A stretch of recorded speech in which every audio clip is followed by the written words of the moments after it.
It turns out when you look at, if you're trying to understand the web, what you're trying to understand is people making links and people following links. Always people, right? It's not computers that make the links. Computers just aid us to do that. But the web is people.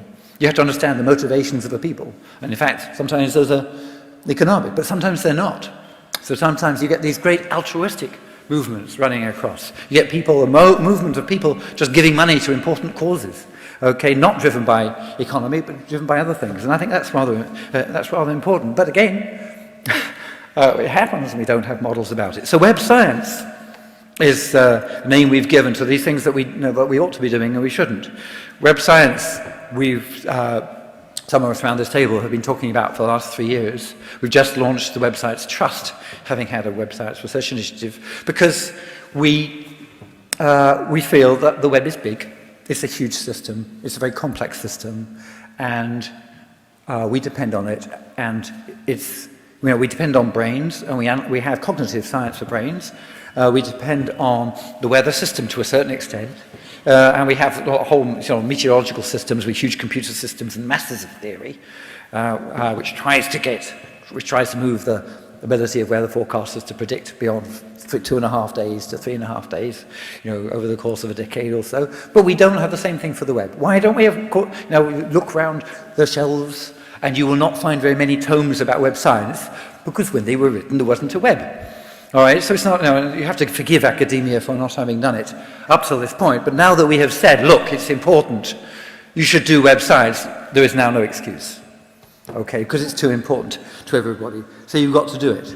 And when you look at web science, I will tell you also, I told you about, for the web, technology what's the most important bit. I'll tell you a secret, which is the most important bit about web science. There's quite a lot of pieces to web science. When you do web science, it's not like, it's like, sort of computer science is actually a science where you build things. So with web science, computer science, you can invent a protocol. Like you can invent something like HTTP, or you can invent something like a wiki, and you can put it out there. But wiki is a piece of software. It sits there on the web, just waiting for requests to come in, servicing them and sending them out. And it's written in a certain way that allows people to edit something. The wiki, of course, is not just a bit of software. The main thing about a wiki is it's a place with written over the door, please take care of what is inside. Your attention to detail is appreciated, is written in small letters underneath it. And that is the social part of the design. And if you'd have asked me before the wikis came out whether it would work, I would have said no. Very few people imagined that Wikipedia would have happened, but it did. And nobody has done the mathematics to model really well. Lots of people had a go, actually, of Wikipedia modeling it. But the interesting thing about the web science here is it's got a social piece as well as a technical piece. They're intimately linked.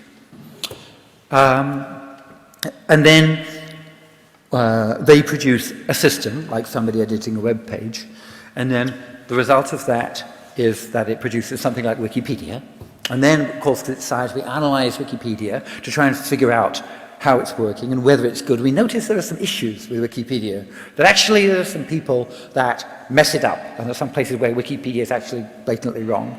And so then we feed that back. And so the science side feeds the engineering side, and we end up with a list of issues with Wikipedia, and then that feeds the ingenuity of somebody who innovates and produces a Wikipedia which now has a slightly different process. And I understand that the process in Wikipedia is becoming so, in fact now, cumbersome and complicated and developing its own jargon that some of you folks in the European Parliament might actually feel quite at home there. So, that's, this is the way of organizations that make their own, that try and be democratic about the things that they do. So in all that circle, what's the exciting bit? Well, the interesting bit about web science that I skipped over is that when somebody's made the wiki, designed the way one person edits the wiki, somehow a magic happens.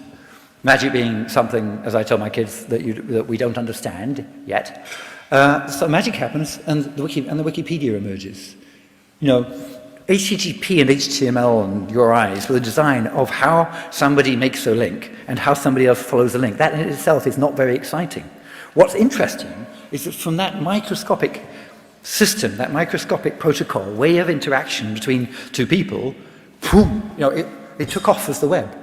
So that is the interesting piece of web science. It's the difference between the microscopic rules, the rules of protocol, the rules that, that if everybody pulls over to the left when they approach each other in cars, nobody will crash into each other. People could drive around all over Britain driving on the left and not bumping into each other. It's a sort of macroscopic effect of the fact that everybody the little protocol is let's drive on the left. But on the web, it's much more than people not bumping into each other. It's these emergent things, great big new systems appearing. And that's the bit, one of the, there are lots of exciting bits you can involve in doing web science. And good web science projects will be, will have pieces from around the circle, but the ones that personally excite me most are the ones that try to understand the huge complexity, understand why something works in the huge complexity of the web.